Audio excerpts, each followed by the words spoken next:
ప్రపంచ స్థాయి నేతగా ప్రధాని మోదీకి పేరు రావడానికి కారణాల్లో అనేక దేశాలతో ఆయన ఏర్పరచుకున్న సత్సంబంధాలు కీలకంగా నిలిచాయి.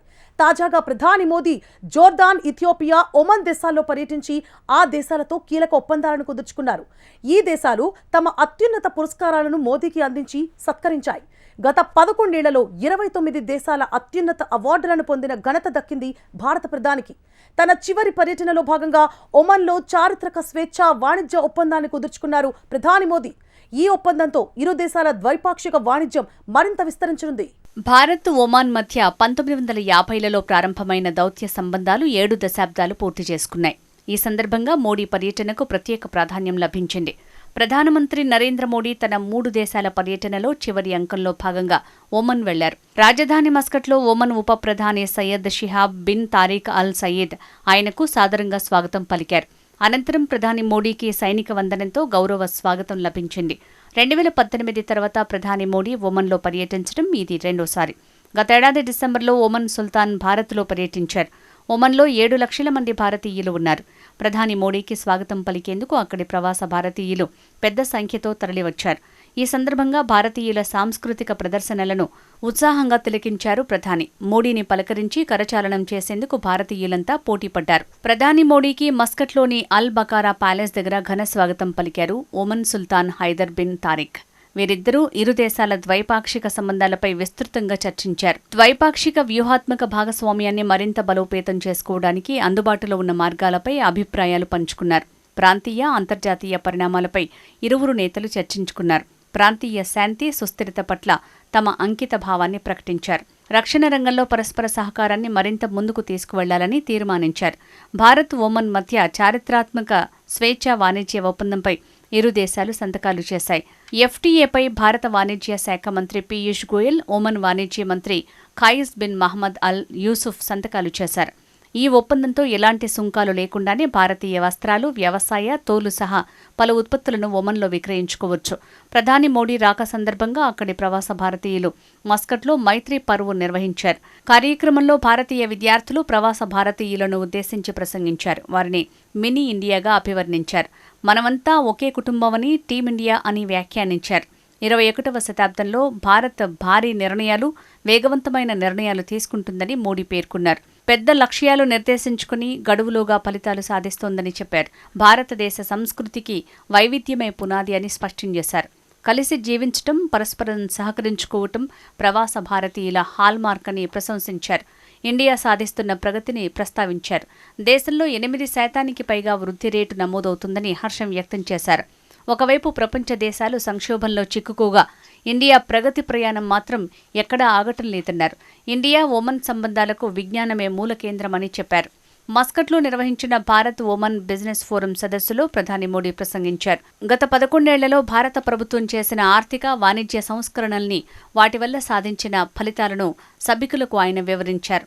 భారతీయులు ఎక్కడికి వెళ్లినా వైవిధ్యాన్ని గౌరవిస్తారు. ఆ వైవిధ్యమే భారతీయ సంస్కృతికి బలమైన పునాది అని ప్రధాని మోడీ ఉద్ఘాటించారు. గత 11 ఏళ్లలో భారత్ తన ఆర్థిక డిఎన్ఏను మార్చుకుందని అన్నారు. ఈ మార్పు వల్లే ప్రపంచంలోని అత్యంత పోటీతత్వ మార్కెట్లలో ఒకటిగా భారత్ ఎదిగిందన్నారు. ద్వైపాక్షిక స్వేచ్ఛా వాణిజ్యాన్ని పెంచేందుకు భారత్ కుదుర్చుకుంటున్న సమగ్ర ఆర్థిక భాగస్వామ్య ఒప్పందాలు భాగస్వామ్య దేశాల్లో కొత్త విశ్వాసాన్ని నింపాయని పేర్కొన్నారు. బ్యాంక్ రప్సీ కోడ్, జీఎస్టీ వంటి విప్లవాత్మక చొరవల ద్వారా భారత్ వికాసం దిశగా అడుగులు వేసిందని ప్రధాని తెలిపారు.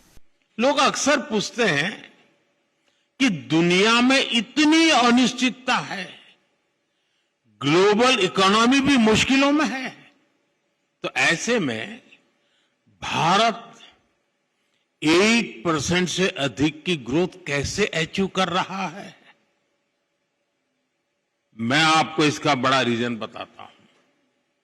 असल में बीते 11 वर्षों के दौरान भारत ने सिर्फ पॉलिसी नहीं बदली है, भारत ने अपना इकोनॉमिक डीएनए बदला है. భారత్ ఒమన్ సంబంధాలను బలోపేతం చేయటంలో కీలక పాత్ర పోషించినందుకు ప్రధాని మోడీకి ఒమన్ సుల్తాన్ హైతమ్ బిన్ తారిక్ అత్యున్నత పౌర పురస్కారం ఆర్డర్ ఆఫ్ ఒమన్ను ప్రదానం చేశారు. రెండు దేశాల మధ్య దౌత్య సంబంధాలు 70 ఏళ్లు పూర్తి చేసుకున్న సందర్భంలో సుల్తాన్ హైతమ్ స్వయంగా ఈ పురస్కారాన్ని ప్రధాని మోడీకి అందజేశారు. ఇరు దేశాల వ్యూహాత్మక భాగస్వామ్యాన్ని మరింత ముందుకు తీసుకువెళ్లటంలో మోడీ చూపిన దూరదృష్టి, నాయకత్వం, పరస్పర సహకారాన్ని విస్తరించేందుకు చేసిన కృషిని అభినందించారు. ఆర్డర్ ఆఫ్ ఒమన్ అందుకున్న తర్వాత సుల్తాన్కు ప్రధాని మోడీ కృతజ్ఞతలు తెలిపారు. ఇది భారత్ ఒమాన్ ప్రజల మధ్య నమ్మకానికి ప్రతీక అని అభివర్ణించారు. శతాబ్దాలుగా మా పూర్వీకులు సముద్ర వాణిజ్యం ద్వారా అనుసంధానమై ఉన్నారు. అరేబియా సముద్రం మన దేశాల మధ్య బలమైన వంతెనగా నిలిచింది. భారత ప్రజలకు మాండ్వీ నుంచి మస్కట్ వరకు ప్రయాణించి ఈ సంబంధాలకు పునాది వేసిన మా పూర్వీకులకు, అలాగే శతాబ్దాలుగా ఇరు దేశాల అభివృద్ధికి దోహదపడిన సముద్ర యానికులకు కూడా ఈ గౌరవాన్ని అంకితం చేస్తున్నా అని తెలిపారు.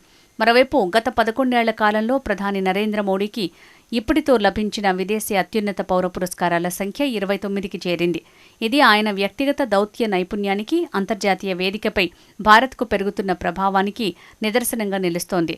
తాజాగా ఇథియోపియా నుంచి great honour Nishan of Ethiopia, Namibia నుంచి order of the most ancient Welwitschia mirabilis అందుకున్నారు. గల్ఫ్ రీజియన్లో మొత్తం 6 దేశాలు ఉండగా అందులో 5 దేశాల నుంచి అత్యున్నత పౌర పురస్కారాలు పొందిన తొలి ప్రపంచ నేతగా మోడీ చరిత్ర సృష్టించారు. ఇప్పటివరకు Saudi Arabia, UAE, Bahrain, Kuwait, Oman దేశాలు ఆయనను తమ అత్యున్నత అవార్డులతో గౌరవించాయి.